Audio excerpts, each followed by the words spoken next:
แขวงพงศดีสรุปเวียกงานแรงงานและสวัสดิการสังคมเวียกงานคุ้มครองภัยพิบัติประจำปี 2025และวางทิศทางแผนการประจำปี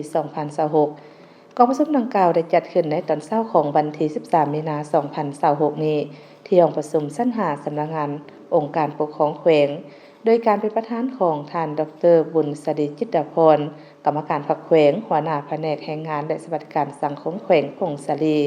ให้เกียรติเข้าร่วมเป็นคณะประธานของท่านอูคำตุลพันธ์กรรมการประจำพรรคแขวงของประธานคณะกรรมการปกครองแขวง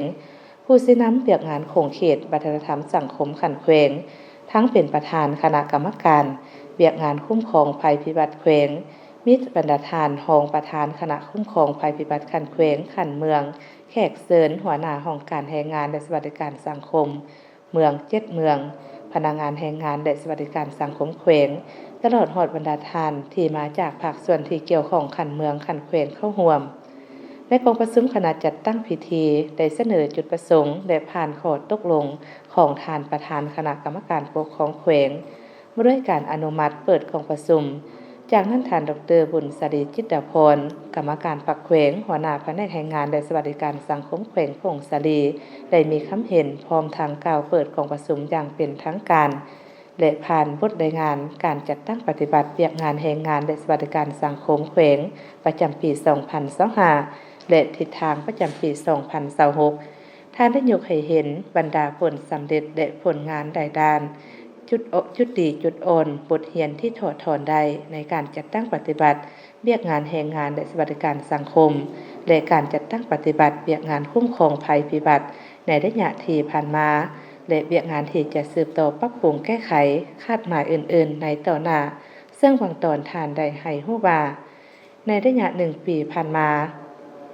บรรดาคาดหมายใหญ่4ตัว4บัตรสามารถบรรลุได้คือ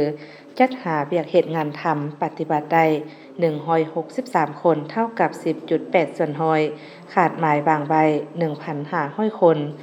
พัฒนา4มือแห่งงานปฏิบัติได้219คนเท่ากับ 15.64 ส่วนร้อยขาดหมายที่บางใบ 1,400 คน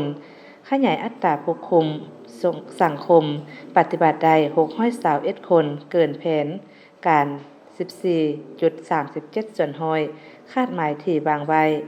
432คนปฏิบัตินโยบายต่อผู้ที่มีคนงามความดี4เป้าหมายปฏิบัติได้381คนเกินแผน254ส่วนร้อยคาดหมายที่บางใบ150คน